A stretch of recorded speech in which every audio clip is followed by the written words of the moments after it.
حضرات سادات اعظام، بالخصوص خطیب اہل سنت، عالم نوجوان، خطیب جامع مسجد، ہمدرد قوم و ملت، حضرت علامہ مولانا سید وسیم احمد بابو صاحب قبلہ، استاذ القراء اور استاذ العلماء، ہم سب کے استاذ حضرت علامہ حافظ و قاری عبد القادر صاحب قبلہ، حافظ احمد رضا صاحب، اور جامع مسجد میں جشن غوث اعظم میں حاضر ہونے والے سنی احباب اہل سنت اور یوٹیوب کے مادھیم سے سننے والے تمام عوام اہل سنت، السلام علیکم ورحمۃ اللہ وبرکاتہ۔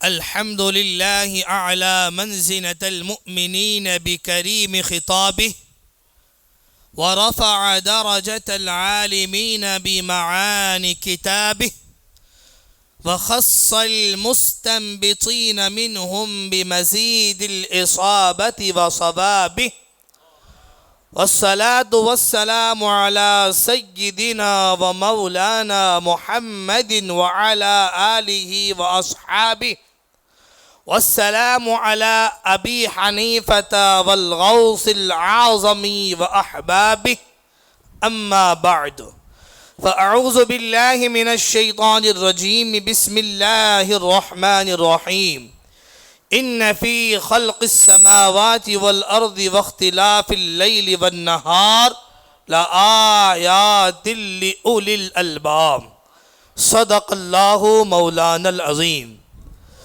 آئیے سب سے پہلے ہم اور آپ مل کر پوری کائنات کے مرکز عقیدت رحمت عالم سرور کائنات احمد مجتبیٰ محمد مصطفیٰ ارواحنا فدا صلی اللہ علیہ وسلم کی بارگاہ بے کس پناہ میں اپنی عقیدت و محبت کا خراج پیش کرتے ہوئے بلند آواز سے درود پاک کا نذران محبت پیش فرمائیں۔ اللہم صلی علی سیدنا و مولانا محمد معدن الجود والکرم وآلہ وصحابہ وبارک وسلم۔ ہم اور آپ آج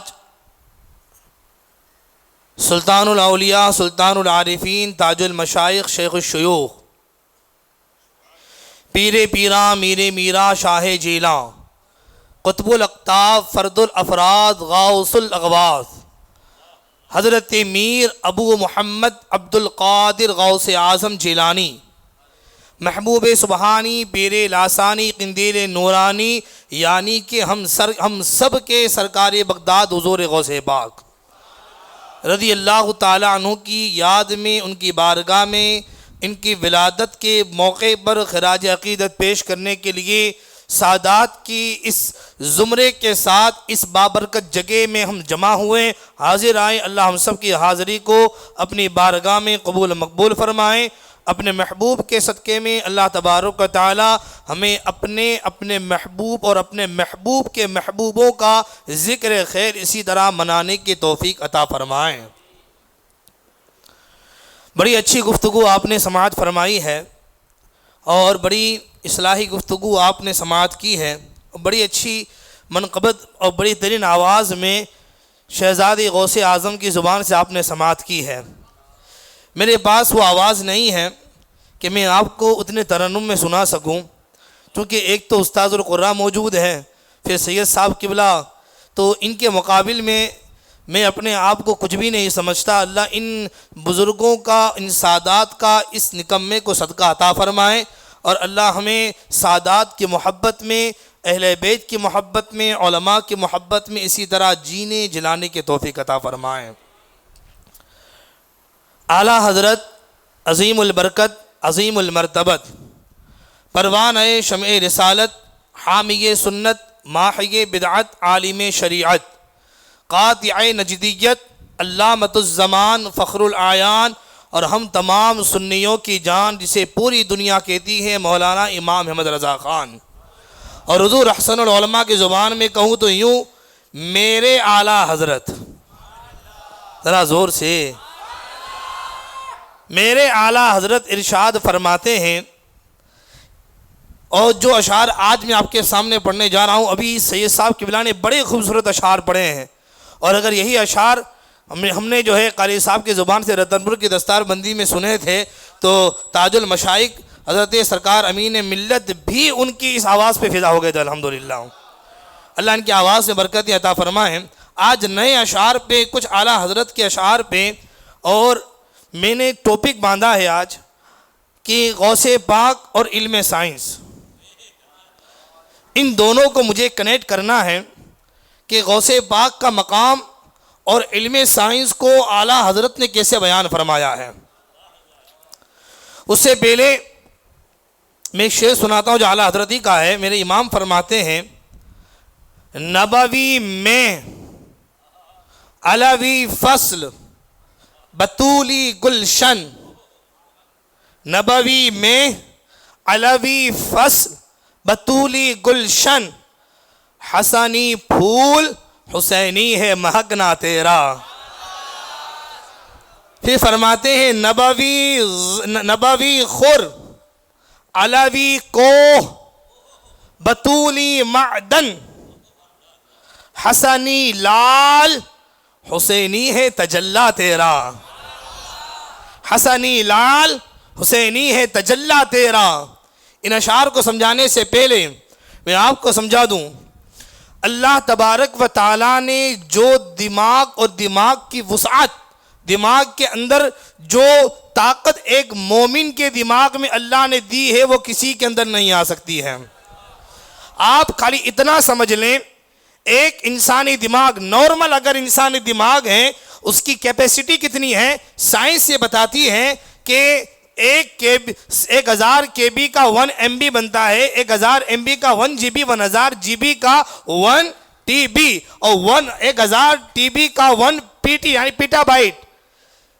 ایک انسانی دماغ میں اتنی طاقت ہے کہ وہ 3 پیٹا بائٹ یعنی اتنی میموری جمع کر سکتا ہے کہ جس میموری کو اگر 300 سال تک چلایا جائے، ویڈیو 300 سال تک چلتی رہے، اتنے مناظر، اتنا علم، اتنا ایجوکیشن ایک نارمل انسان کے دماغ میں اللہ نے اس کی طاقت عطا فرمائی ہے۔ ایک نارمل انسان کے دماغ میں اتنی طاقت ہے۔ میری بات بہت غور سے سنیے گا، میں تھوڑی باریک باتیں کروں گا آپ کے سامنے۔ نوجوان ایجوکیشن اور جو ہے اسکولز وغیرہ سے تعلق رکھنے والے بہت سے بچے، ان کو میری باتیں کچھ زیادہ سمجھ میں آئے گی انشاءاللہ تعالی۔ اتنا ایک انسان کے دماغ میں طاقت، اور ان دماغ کے اندر اللہ نے جس کو خطاب کیا، اے عقل والوں، اور جنہیں کہا اے غور و فکر کرنے والوں، وہ ہیں ایمان والے۔ ان فی ذالک الآیات لقوم یتفکرون، ان فی ذالک الآیات لقوم یعقلون، ان فی ذالک الآیات لقوم یسمعون۔ بے شک قرآن میں غور کرنے والوں کے لیے، سمجھنے والوں کے لیے، دیکھنے والوں کے لیے ہم نے بڑی نشانیاں رکھی ہیں۔ پتہ چلا ایک عام انسان کا دماغ اور اس کی میموری پاور اور ہے، اور مومن کی جو میموری پاور ہے اللہ نے بڑا اعلیٰ اسے دماغ دیا ہے، اور انسان کا دماغ اور ایک مومن کا دماغ اور۔ اسی لیے رب نے فرمایا، ان فی ذالک، ان فی خلق السماوات والارض واختلاف اللیل والنہار لآیات لأولی الالباب۔ زمین و آسمان کی پیدائش کے اندر، اس کے کریشن کے اندر، جو آسمان بنا، جو زمین بنی، اس کے کریشن کے اندر ہم نے جو ہے نشانیاں رکھی ہیں۔ اب یہ نشانیاں کیا ہے؟ یہ زمین و آسمان کی پیدائش کیا ہے؟ آپ کبھی کبھی سائنس کے علوم کو دیکھتے ہیں، کوئی زولوجی ہے، کوئی بایولوجی ہے، کوئی اسٹرولوجی ہے، کوئی جو ہے الگ الگ اعتبار سے الگ الگ علوم سائنس کے اندر پائے جاتے ہیں۔ اور وہ فکر کرنا اور آسمانی ستاروں کو دیکھنا یہ اسٹرولوجی ہے۔ آپ دنیا کے اندر بہت سارے ہیرو کی معلومات رکھتے ہیں، یہ اسٹون سائنس ہے، یہ بھی اسٹون سائنس ہے۔ یہ تمام چیزوں کے بارے میں ہمیں قرآن غور و فکر کرنے کا کہہ رہا ہے۔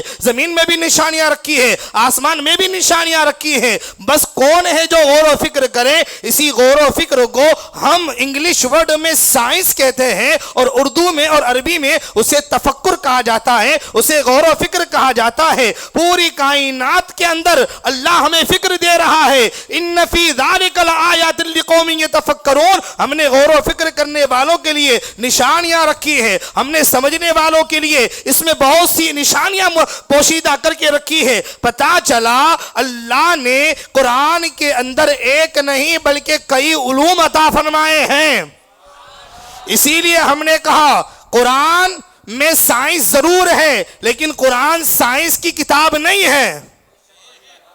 یہ بہت سے لوگوں کا نظریہ ہے سید صاحب قبلہ، بہت سے لوگ سمجھتے ہیں قرآن وغیرہ یہ ہے تو یہ بات بھی ہمارے لوجک کے اعتبار سے ہونی چاہیے، قرآن میں یوں ہے تو یہ ہمارے لوجک کے حساب سے ہونا چاہیے۔ نہیں، قرآن تمہارا لوجک نہیں مانتا، قرآن وہ کہتا ہے کہ جو قرآنی لوجک ہے تم مانو، جو قرآن نے کہا وہ ماننا ہے، اپنی من مانی شریعت نہیں ہے، شریعت کی ماننا یہ شریعت ہے، اپنی من مانی تو اپنی تمنا، اپنی خواہشات ہے، اپنی تمنا ہے۔ لہٰذا پتا چلا قرآن مجید، فرقان حمید، یہ جو کتاب ہے یہ ہمارے سائنس کی نہیں ہے۔ ہاں سائنس ضرور ہے قرآن کے اندر، اسٹرولوجی قرآن میں ضرور ہے، بایولوجی قرآن میں ضرور ہے، زولوجی قرآن میں ضرور ہے، اسٹون سائنس قرآن کے اندر ضرور ہے، یہ تمام علوم قرآن میں ضرور ہیں، لیکن قرآن میں سائنس کی کتاب نہیں ہے۔ قرآن کس کی کتاب ہے؟ تو رب فرماتا ہے شہر رمضان الذی انزل فیہ القرآن ھدی للناس وبینات من الہدی والفرقان۔ ہاں یہی تو رمضان کا مہینہ ہے جس مہینے میں ہم نے قرآن نازل کیا، جو لوگوں کو گائیڈنس کرتا ہے اور لوگوں کو صحیح راستہ بتا کر کے گمراہی سے نکال کر ہدایت کے راستے پہ لے کر کے آتا ہے۔ پتا چلا قرآن ہدایت کی اور گائیڈنس کی کتاب ہے۔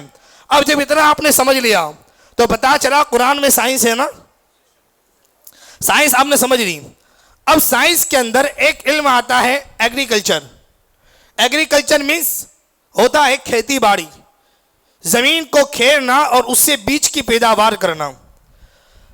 اللہ نے کمال دیا ہے امام احمد رضا فاضل بریلی کو، یہ تمام علوم جس نے ذات مصطفیٰ اور شان مصطفیٰ میں استعمال کیے یا منقبت غوث اعظم میں استعمال کیے، اسی نعت خواں اور اسی منقبت کرنے والے کا نام اعلیٰ حضرت عظیم البرکت امام اہل سنت ہے۔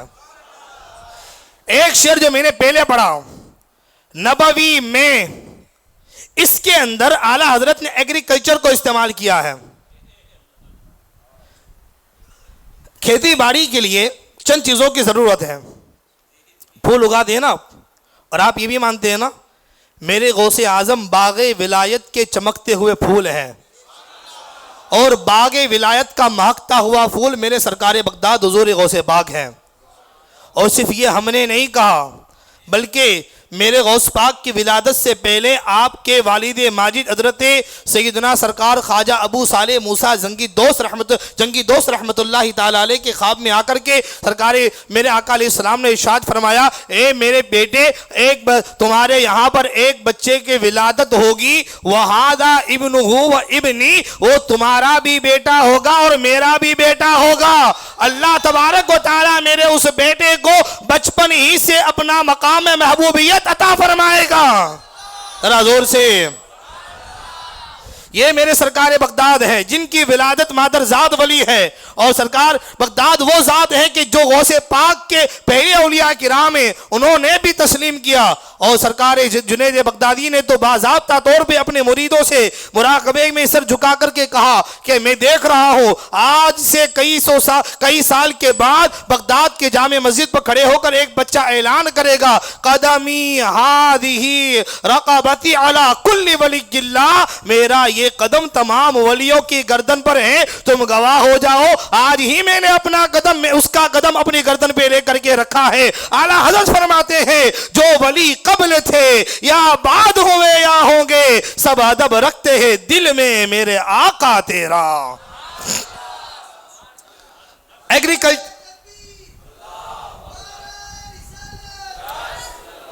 ایگریکلچر کی بات کر رہا تھا۔ ایگریکلچر کھیتی کے اندر چند چیزوں کی ضرورت ہوتی ہے۔ پہلے پلاٹ اچھا ہو، زمین اچھی ہو، اچھا زمین کے بعد اس میں بارش بھی گرنی چاہیے. بغیر بارش کے اپنے کنویں سے سینچائی کرنے میں بڑی محنت پڑتی ہے, اور جو آسمان سے برستا ہے اس میں محنت کم پڑتی ہے نا. تو بارش ہو, مے برسے, اور مے برسنے کے بعد کیا ہوتا ہے, آپ کھیرتے ہیں, زمین تیار کرتے ہیں, پھر اس میں بیج ڈالتے ہیں, بارش آتی ہے, پودا نکلتا ہے, بیج نکلتا ہے, دھیرے دھیرے دھیرے کر کے وہ ایک پودے کی شکل اختیار کرتا ہے, اور کچھ مہینوں کے بعد وہ ایک پھول کی شکل اختیار کر لیتا ہے. اس میں خوشبو پیدا ہو جاتی ہے, رنگت پیدا ہو جاتی ہے. پتہ چلا ایک پھول پیدا کرنے کے لیے بہترین پلاٹ ہونا چاہیے, بہترین پلاٹ کے بعد آسمان سے بارش برسنی چاہیے, بارش کے بعد پھر اس میں پھول پیدا ہونا چاہیے, پھول کے بعد اس میں رنگت بھی آنی چاہیے, اور رنگت کے بعد اس میں خوشبو بھی آنی چاہیے. یہ 5 چیزیں پرفیکٹ ہونی چاہیے. اس کے بعد جا کر کے ایک مہکتا ہوا گلاب آپ کے سامنے ہے, ایک مہکتا ہوا موگرا آپ کے سامنے ہے, ایک مہکتی ہوئی چمیلی آپ کے سامنے ہے, الگ الگ پھول آپ کے سامنے تیار ہو کر کے آتے ہیں. اب اس پورے ایگریکلچر کو اعلیٰ حضرت لیتے ہیں اور کہتے ہیں میرے غوث اعظم اگر باغ ولایت کے مہکتے ہوئے پھول ہیں تو پھر جو ہے پلاٹ بھی ہونا چاہیے, اس کے اندر بیج بھی ہونا چاہیے, اس کا پودا بھی ہونا چاہیے, رنگت بھی ہونی چاہیے, خوشبو بھی ہونی چاہیے. کہا ہاں یہ اگر باغ ولایت کے مہکتے ہوئے پھول ہیں, ان کی زمین بھی ہے, ان کے پھول بھی ہے, ان میں خوشبو بھی ہے, ان میں رنگت بھی ہے, ان میں چمک بھی ہے, ان میں مہکنا بھی ہے. کہا یہ ہے کیسے؟ فرماتے ہیں نبوی میں یہ جو غوث پاک کے شکل میں جو زمین تیار ہے, اس زمین کے اوپر میرے مصطفیٰ کی رحمت کی بارش برسی ہے. یہ کہیں اور سے دنیاوی بارش نہیں ہے, مصطفیٰ کے گنبد خضرا سے نکل کر کے وہ روحانی بارش جو مہک رہی ہے اور جو روحانی مہ برس رہا ہے, وہ بغداد کے عبد القادر جیلانی کے اوپر جو ہے کہیں اور کا مہ نہیں ہے, میرے مصطفیٰ کے رحمت کی بارش غوث پاک پر ہوئی ہے. فرماتے ہیں نبوی میں. اور پھر فصل کیسی تیار ہوئی؟ کہا علوی فصل.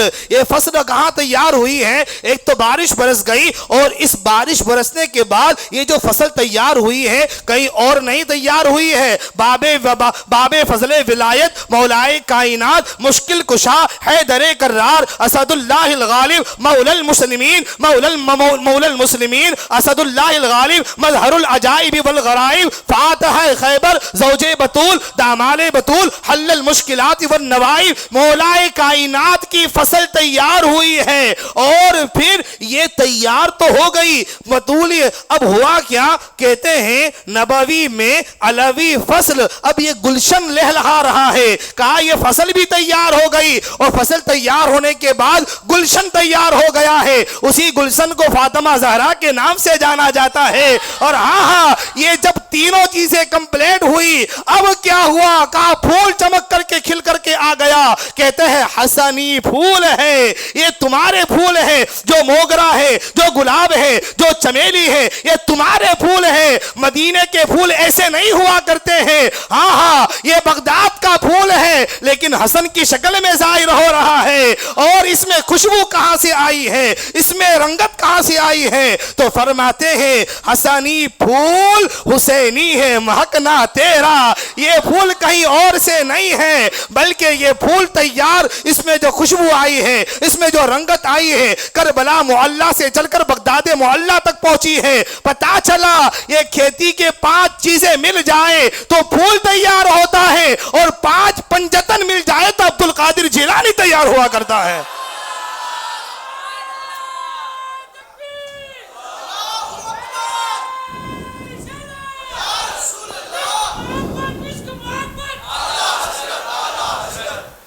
اللہ اکبر. 5 پنجتن کی جس میں مجموعہ جس میں ہیں, اور جس میں 5 پنجتن کی جلوہ گری ہے, اسی ذات کو سرکار بغداد کہا جاتا ہے, میرے غوث پاک کہا جاتا ہے. ایک علم اور سناتا ہوں آپ کے سامنے, اسٹون سائنس. نبوی خور, علوی کو, بطولی معدن. خور کہتے ہیں سورج کو, یہ شارٹ فارم ہے خورشید کا. عربی میں فارسی کے اندر خورشید سورج کو کہتے ہیں, اس کی شارٹ فارم ہے خور. نبوی خور. آپ کو جو ہے میری بات توجہ سے سنیں گے تو کنٹارا محسوس نہیں ہوگا انشاءاللہ تعالی.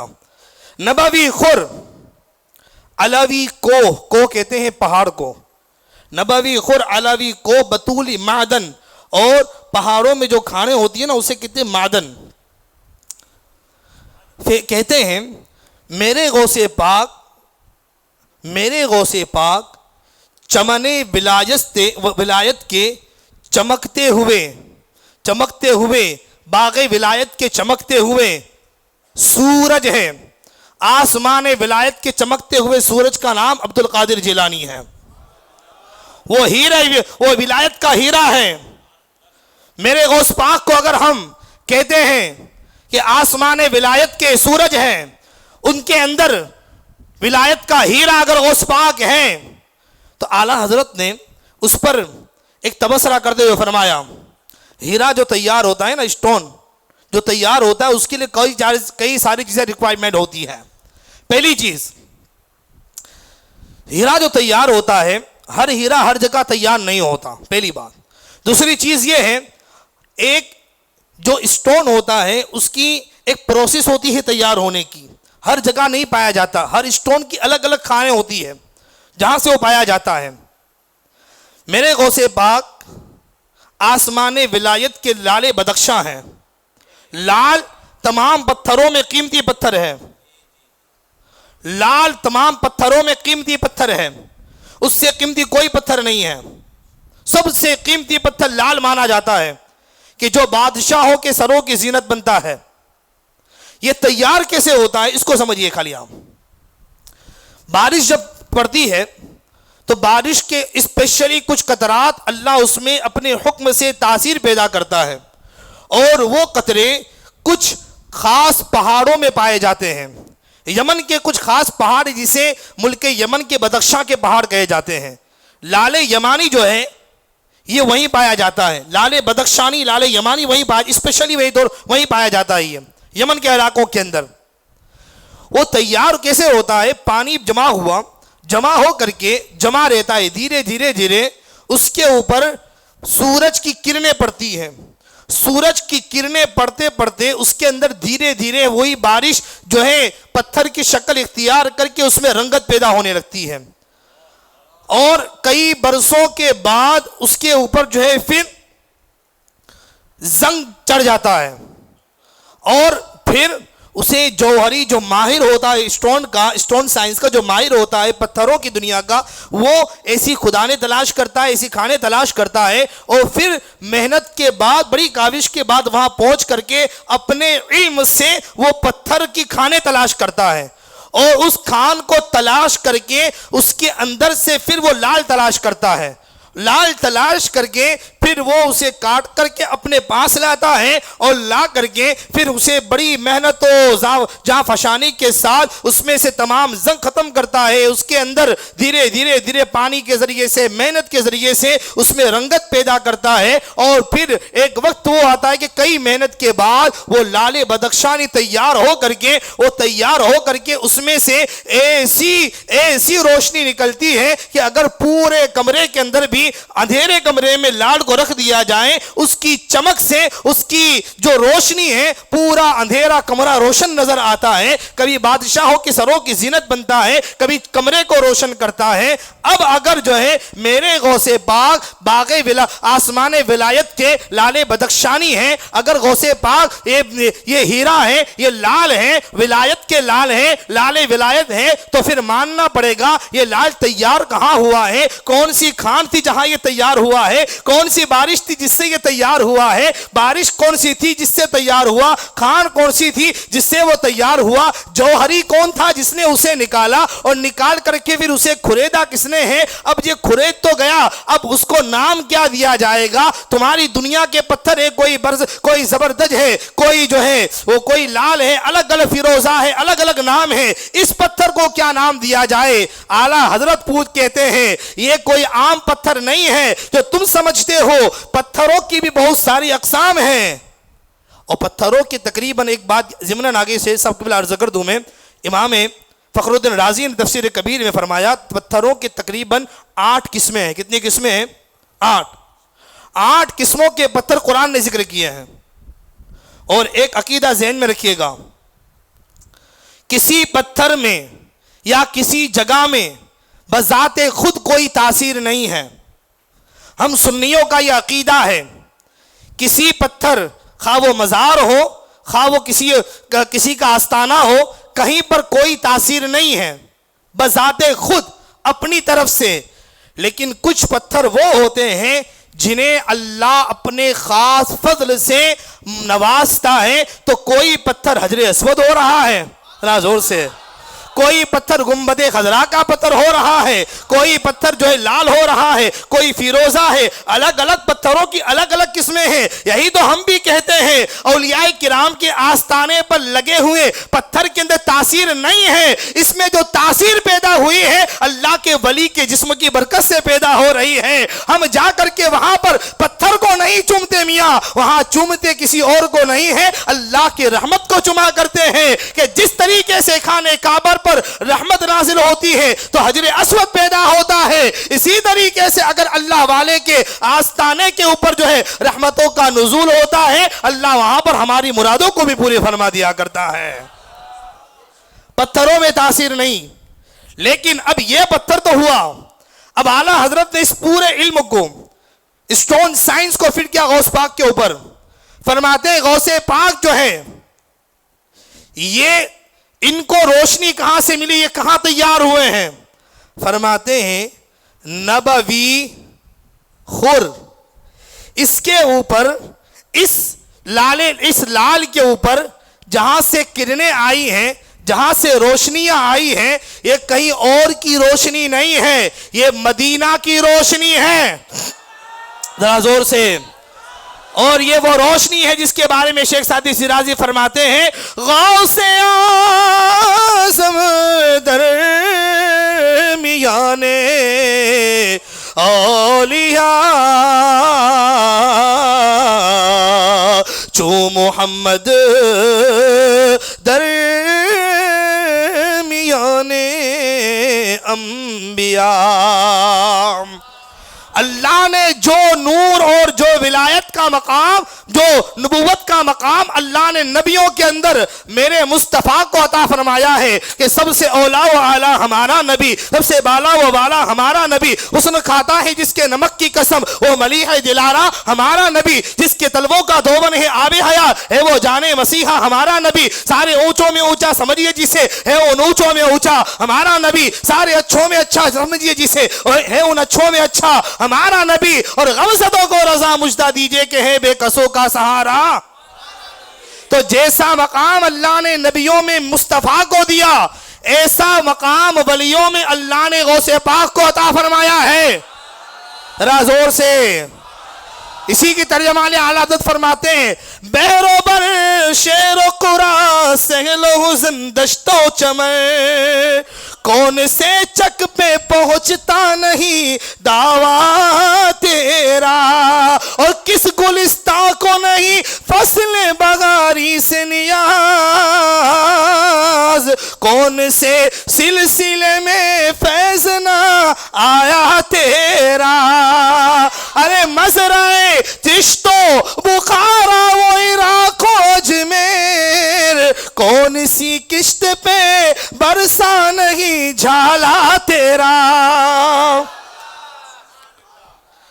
یہ نور کہاں سے آیا؟ کہا یہ روشنی کہیں اور سے نہیں آئی ہے، یہ وہی روشنی ہے جو غار ہرا سے پھوٹ کر کے آئی تھی اور مصطفیٰ کے گنبد خضرا سے نکل کر کے بغداد معلیٰ میں آئی ہے۔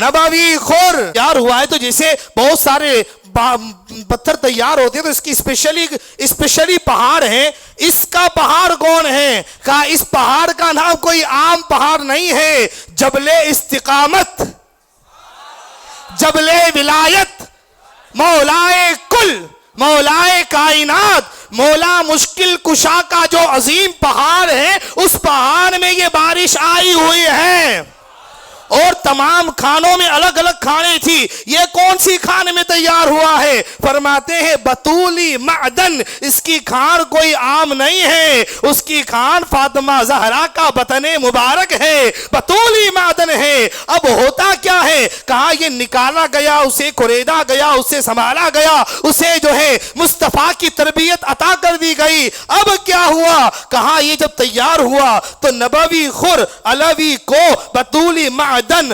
حسنی لال، ہاں ہاں ہاں، اس پر تمہارے پتھر کا نام لال بدخشانی تھا اور اس لال کا نام حسنی لال ہے، اور اس میں جو چمک آئی ہے، کہا چمک کہاں سے آئی؟ کہا یہ چمک آئی ہے، چمک آئی ہے کربلا معلیٰ امام حسین کے وہاں سے۔ تو اب پانچوں کو ملایا گیا، کھان کو ملایا، پانی کو ملایا، اور سب ملا کر کے 5 چیزیں تیار ہوئی۔ اب 5 چیزیں کیسی تیار ہوئی؟ فرماتے ہیں نبوی خور علوی کو بطولی معدن حسنی لال، حسینی ہے تجلی تیرا، یہ چمک آئی ہے۔ اب ان 5 کو ملایا گیا تو ان 5 سے لال بدخشانی تیار ہوا ہے۔ اسی طرح 5 پنجتن کو ملاتے ہیں تو باغ ولایت کا چمکتا ہوا ستارہ اور لال بدخشانی اور لال ولایت بغداد کے عبدالقادر جیلانی تیار ہو رہے ہیں۔ حسنی لال، حسینی ہے تجلی تیرا۔ لیکن یاد رکھیے، یہ میرے سرکار بغداد رضی اللہ تعالی عنہ نے اپنی کتاب کے اندر، سرکار بغداد نے فتح الغیب میں جو مقالہ نمبر 2 ہے، مقالہ نمبر 2 میں ایک جملہ خالی آپ کے سامنے رکھتا ہوں۔ تم اللہ کی رضا اسی وقت پا سکتے ہو کہ جو تم اللہ کی اطاعت کرو۔ اگر اللہ کی اطاعت نہیں کرتے تو یہ مت سمجھنا کہ جنت میں اپنے چلے جانے کا ہے۔ جنت متعین ہے مصطفیٰ کی اطاعت کے اوپر، اللہ کی فرما برداری کے اوپر۔ یہ مت سمجھنا کہ ہم اپنے اعمال سے جنت میں جائیں گے۔ بندہ جنت میں جائے گا اپنے عمل سے نہیں، میرے مصطفیٰ کے شفاعت سے جائے گا انشاءاللہ تعالی۔ اس لیے صوفیہ فرماتے ہیں اگر اللہ کسی کو جنت میں بھیجے تو یہ مت سمجھے کوئی کہ اسے عمل کی وجہ سے بھیجا گیا، بلکہ یوں سمجھے اللہ نے اسے جنت میں اپنے فضل سے بھیجا، اور اگر جہنم میں بھیجا گیا تو یہ نہ کہے کہ میں مجھ پہ ظلم ہوا، بلکہ جہنم میں بھیجا اللہ نے اپنے عدل سے اسے جہنم میں بھیجا۔ سمجھ میں آئی میری بات؟ یہی سرکار بغداد رضی اللہ تعالیٰ عنہ کے چاہنے والوں، میرے مصطفیٰ ارشاد فرماتے ہیں، میرے آقا ارشاد فرماتے ہیں لو یعلم الناس ما رمضان لتمنت امتی ان یکون السنۃ کلھا۔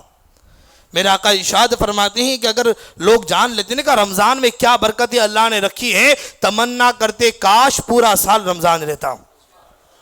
حضرت نے بہت ساری باتیں آپ کے سامنے رمضان کے حوالے سے کی ہیں۔ اللہ تبارک و تعالی ہمیں ماہ سیام کی قدر کرنے کی توفیق عطا فرمائے۔